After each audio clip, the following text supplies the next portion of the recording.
आज हम movie explanation करेंगे द केरला स्टोरी का। इस मूवी का ट्रेलर लॉन्च हुआ था 26 अप्रैल को और तब से लेके आज तक ये मूवी कंट्रोवर्सी से घिरी रही है। डायरेक्टर और एक्टर्स पे केसेस और ट्विटर पे इसे बैन करने के लिए हैशटैग्स ट्रेंडिंग पे चल रहे थे। तो ऐसा क्या है इस मूवी में, आइए जानते हैं। मूवी की शुरुआत इंट्रोगेशन रूम से होती है जहाँ पे एक लड़की ऑफिसर्स को बताती है कि वो इंडिया से वहाँ कैसे पहुंची। फिर हमें वही लड़की बुर्का पहने एक आदमी के साथ गाड़ी में कहीं जाते हुए दिखती है। आगे चेक पोस्ट पे वो रुकते हैं और थोड़े पैसे देने के बाद वहाँ से निकल जाते हैं और उनका सफर जारी रहता है। वापस इंट्रोगेशन रूम में हमें दिखाया जाता है कि ऑफिसर्स उस लड़की को बोलते हैं कि तुम खुद सीरिया जाना चाहती थी और अपने देश के खिलाफ जंग करना चाहती थी। इसके जवाब में वो लड़की बोलती है कि इंडिया से निकली तो वो अपनी मर्जी से थी, पर ये सब एक प्रोग्रामिंग के तहत हुआ है, जैसे कोई अदृश्य रिमोट उसे कंट्रोल कर रहा है।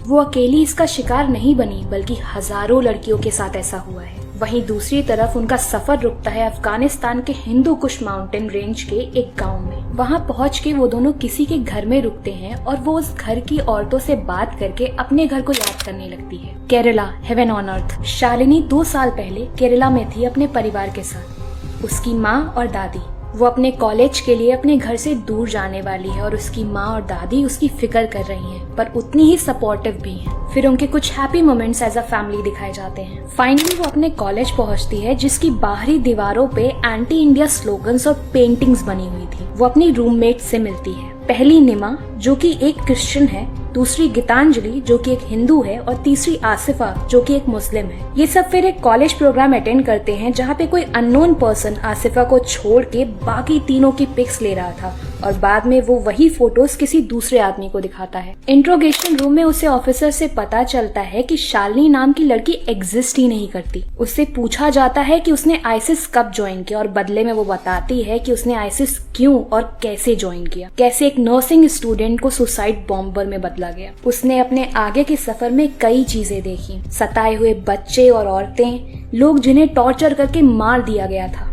वो फिर पहुंचते हैं आईसिस के हाइड आउट शाहबाद, जहाँ पे वो इशाक से बोलती है कि वो अपनी माँ को कॉल करना चाहती है, पर वो मना कर देता है ये कह के कि उनका कॉल ट्रेस हो जाएगा। उनके साथ आया आदमी उनको वहीं छोड़ के चला जाता है। उन्हें एक गंदा कमरा मिलता है और दोनों साफ सफाई में लग जाते हैं। बाद में इशाक उसके साथ इंटीमेट होने की कोशिश करता है, पर वो मना कर देती है क्योंकि वो प्रेग्नेंट है। वो उससे बोलती है कि इस्लाम जबरदस्ती अलाउ नहीं करता, पर वो नहीं मानता और जबरदस्ती उसके साथ इंटीमेट हो। कहानी वापस कॉलेज डेज में जाती है जहाँ पे चारों लोग डिनर के लिए बाहर जाने वाले हैं। आसिफा किसी से फोन पे बात करती है और उन्हें अच्छे से बिहेव करने को बोलती है। फिर वो लड़कियों से कहती है कि उसे बीच पे किसी काम से जाना है और उसके कजिन्स नीचे वेट कर रहे हैं, तो वो पहले बीच पे एंजॉय कर ले, फिर डिनर पे चलेंगे। आसिफा के कजिन्स रमीज जो कि MBBS कर रहा है और अब्दुल जो कि एक बिजनेसमैन है। रमीज बहुत अच्छे से बात करता है कि कैसे वो फॉरेन में जाके ज्यादा पैसे कमाना चाहता है ताकि वो ज्यादा से ज्यादा लोगों की हेल्प कर सके, और ये बात शालिनी को बहुत इम्प्रेस करती है। वो सब बीच पे जाके एंजॉय करते हैं। लड़कियां डिनर पे जाती हैं, पर लड़के बाद में आने का कह के चले जाते हैं। डिनर करने से पहले आसिफा और निमा प्रे करती हैं और एक डिस्कशन होता है जिसमें आखिरी में आसिफा बोलती है कि बिना प्रे करे खाना खाना पाप होता है, और तभी लड़के आ जाते हैं और वो सब डिनर एंजॉय करते हैं। वापस जाते वक्त उन चारों में हेवन और हेल को लेकर के बातें होने लगती हैं। आसिफा बोलती है कि पाप करने वालों को दोजक की आग में जलना पड़ता है और वो आग इस धरती की आग से 70 गुना ज्यादा गर्म होती है। उसके हिसाब से जो भी इस्लाम में बिलीव नहीं करता उसको दोजक की आग में जला दिया जाता है, और क्योंकि वो सब नॉन बिलीवर है तो अब अल्लाह ही उन्हें बचा सकता है। फिर ईद के टाइम पे वो सब आसिफा के घर पे जाते हैं जहाँ पे आसिफा के घर वाले बहुत ही काइंड और हॉस्पिटेबल थे। वहाँ पे रमीज और शालिनी के बीच में नजदीकियां बढ़ती हैं और गीतांजलि और अब्दुल भी करीब आते हैं। कहानी अफगानिस्तान की तरफ आती है जहाँ इशाक ट्रेनिंग के लिए जाता है और शालिनी बुर्का पहन के घर से बाहर जाती है। वो रोड पे एक औरत को मरते हुए देख के डर जाती है। उन लोगों ने उसे गोली इसलिए मारी क्योंकि वो अकेली बाहर आई। फिर वो कुछ लोगों को इकट्ठा हुए देखती है और वहाँ पे एक औरत का हाथ काटा जाता है और एक आदमी का सर। ये देख के वो बेहोश हो जाती है और पता चलता है कि उस औरत और उसके पति को ये सजा मिली क्योंकि उस औरत ने लिपस्टिक लगाई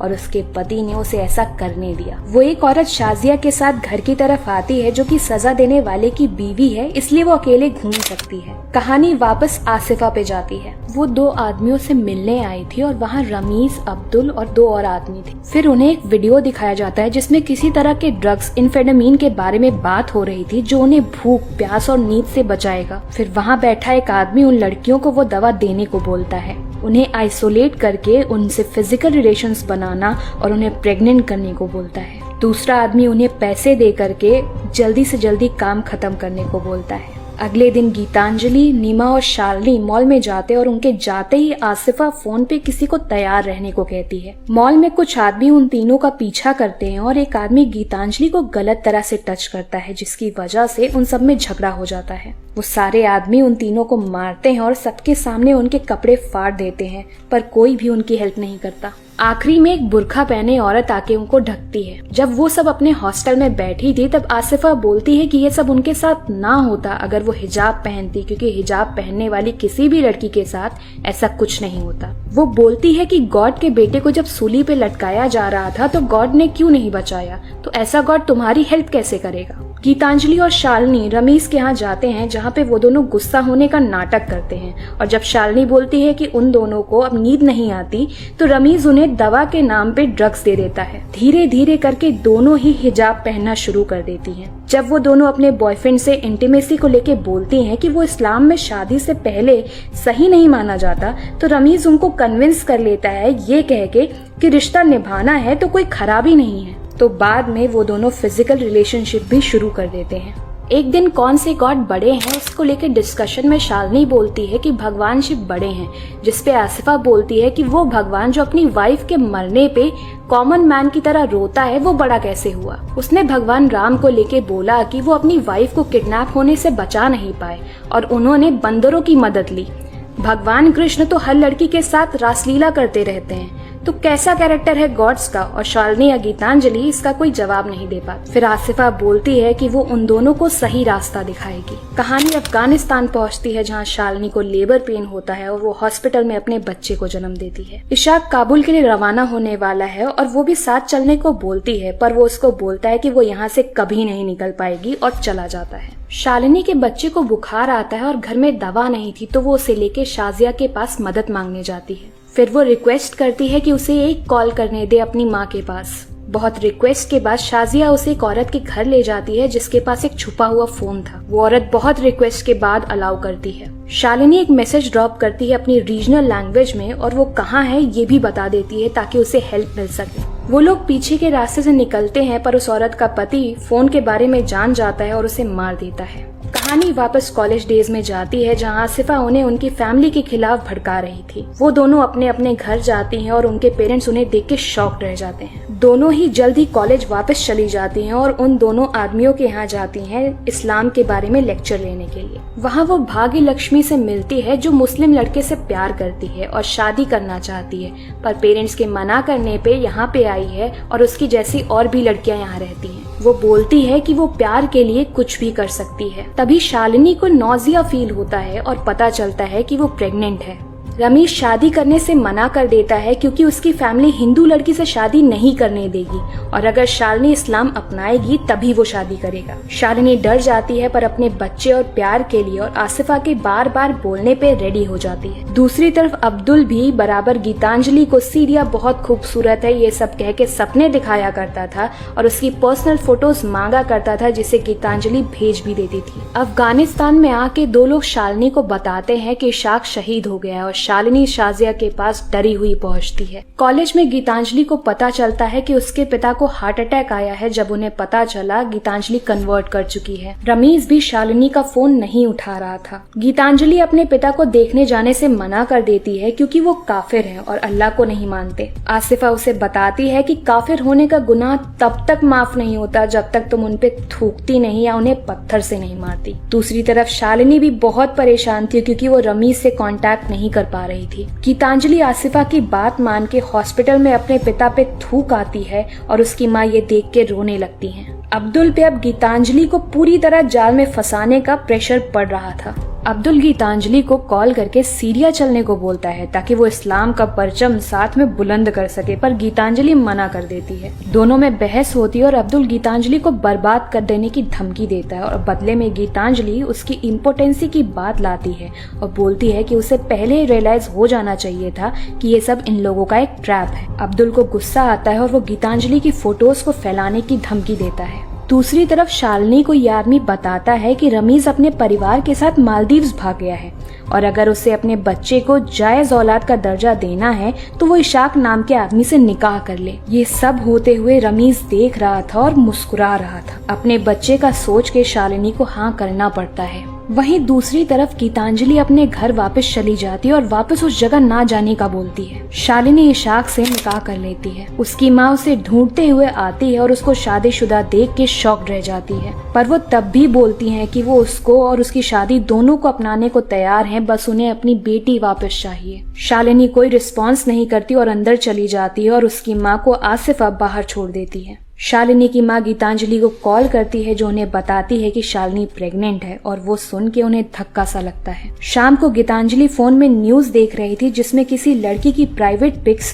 उसके ट्विटर अकाउंट और सोशल मीडिया पे भेजी गई हैं और ये अपलोड्स पाकिस्तान, अफगानिस्तान और मलेशिया से हुए थे। ये फोटोज और वीडियोज गीतांजलि के ही थे। उसे जब ये रियलाइज होता है तो वो शॉक्ड रह जाती है। उसके घर के फोन्स बजने लगते हैं। वो अपने रूम में जाके उसी बुरके से फांसी लगा देती है। इंट्रोगेशन रूम में कहानी आगे बढ़ती है जिसमें शालिनी बताती है कि उसकी और इशाक की स्पेशल क्लासेस ली जा रही थी। उनके साथ और भी कपल्स थे पर सबको अलग अलग चीजें सिखाई जाती थी। वो उन ड्रग्स के बारे में बताती है जिनको खा के कोई भी इंसान कुछ भी डेंजरस करने को तैयार हो जाता है। बिना डर के वो किलिंग मशीन बन जाते हैं। उन्हें पासपोर्ट, वीजा ये सब बहुत आराम से मिल गया था। उन्हें बहुत पैसे भी मिले थे। जो डॉक्यूमेंट्स मिले थे उन्हें याद करना था और मैप्स को भी। माँ से मिलने दिया ये बोलते हुए कि कोलंबो हनीमून पे जा रही, नहीं तो अचानक से गायब हुई तो माँ पुलिस में कंप्लेन कर देगी। कोलंबो में शालिनी को निमा का कॉल आता है जो उसे बताती है कि ये सब कुछ आसिफा, रमीज और अब्दुल ने मिलके किया है। यही उन सब का धंधा है। जिस आदमी से मिलने के लिए शालिनी ने उसको कहा था, उस आदमी ने जब ये देखा कि वो नहीं मानेगी तो उसकी ड्रिंक में ड्रग्स मिला के उसके साथ बेहोशी में इंटीमेट हुआ। 20 से भी ज्यादा लोग उसके साथ ये किया करते थे। गीतांजलि के सुसाइड के बारे में जानकर शालिनी शॉक्ड रह गई। कैसे अब्दुल ने गीतांजलि और उसके परिवार को बर्बाद कर दिया। शालिनी बाद में कॉल करने का बोल के फोन कट कर देती है। उसके अंदर अल्लाह के गुस्से को लेके इतना डर बैठ गया था कि उसने कुछ ना करने का सोचा। निमा लव जिहाद जैसे और केसेस के बारे में इंफॉर्मेशन इकट्ठा करने लगी। वो गीतांजलि के पेरेंट्स और शालिनी की माँ के साथ पुलिस के बड़े ऑफिशियल से मिलती और कुछ एक्शन लेने की गुहार लगाती है। वो फोर्स्ड कन्वर्जन्स के कुछ आंकड़े भी देती है। ऑफिसर बोलते हैं कि वो इन्वेस्टिगेशन करेंगे पर कानून को सबूत चाहिए। निमा बोलती है कि वो सबूत भी लाएगी क्योंकि उसे जस्टिस चाहिए। शालिनी और उसके बच्चे को शाजिया के पास से 2 लोग ले जाते हैं। वो उसके बच्चे को उससे छीन लेते हैं और बंदी बनाई औरतों के बीच में उसे डाल देते हैं। वहाँ उसे भाग्य लक्ष्मी मिलती है जो उसे बताती है कि यहाँ जिसका भी पति मर जाता है वो औरत इन आदमियों की हवस का शिकार बनती है। या तो अपने शरीर से बॉम्ब लगा के मर जाओ या अपनी आत्मा को रोज मरवाओ। एक आदमी आके शालिनी को ले जाता है और फिर कई आदमी उसके साथ जबरदस्ती करते हैं। वो अंदर से पूरी तरह से टूट जाती है। उन औरतों को दूसरी जगह ले जाके बंद किया जाता है। शालिनी अपनी मैप की नॉलेज की मदद से रियलाइज करती है कि वो लोग इरबिद जा रहे हैं जो कि सीरिया और टर्की के बॉर्डर के नजदीक है और वो यूएस और यूएन के फोर्सेस के अंडर में है। शालिनी, भाग्य लक्ष्मी और एक और औरत वहाँ से बहुत बच के भाग निकलती हैं। काफी देर बाद वो रेगिस्तान की तरफ पहुँचती हैं और वो आदमी भी उनके पीछे ही आ रहे थे। तीसरी औरत को गोली लग जाती है और थोड़ी देर में भाग्य लक्ष्मी को भी गोली लग जाती है। शालिनी किसी तरह बच जाती है। वो आदमी गुस्से में वापस चले जाते हैं। शालिनी बेहोश हो जाती है और 17 घंटे बाद एक ड्रोन उसे स्पॉट कर लेता है। शालिनी बोलती है कि उसने अब सब बता दिया है और अगर वो लोग उसे इंडिया ले जाएंगे तो वो सबको एक्सपोज भी कर देगी। ऑफिसर्स बोलते हैं कि वो उसकी हेल्प नहीं कर पाएंगी क्योंकि उनके पास उसके फेवर में कोई सबूत नहीं है, पर वो यहाँ के प्रिजन फैसिलिटी में सुकून से रह सकती है क्योंकि उसने उन लोगों को काफी इन्फॉर्मेशन दी है। वो अपनी माँ को कॉल करती है और बोलती है कि वो वापस आने की पूरी कोशिश कर रही है। फिर वो प्रिजन फैसिलिटी में चली जाती है और वहाँ वो फाइनली अपना बुर्का जलते हुए देखती है क्योंकि अब वो फातिमा नहीं शालिनी है, एक हिंदू केरला से। आई होप आपको एक्सप्लेनेशन पसंद आया होगा। एक छोटा सा डिस्क्लेमर है, कि मूवी के एक्सप्लेनेशन में जो भी बताया गया है वो मूवी पे ही बेस्ड है। हमने खुद से कुछ भी तोड़ा मरोड़ा नहीं है। अगर एक्सप्लेनेशन अच्छा लगा तो वीडियो को लाइक करें और आपके थॉट्स इस मूवी को लेके क्या हैं हमें कमेंट सेक्शन में जरूर बताएं। Bye bye, take care. अगर इस मूवी का फुल वीडियो लिंक चाहिए तो कमेंट करें, मैं इस वीडियो का लिंक जरूर उपलब्ध कराऊंगी। Thanks for watching.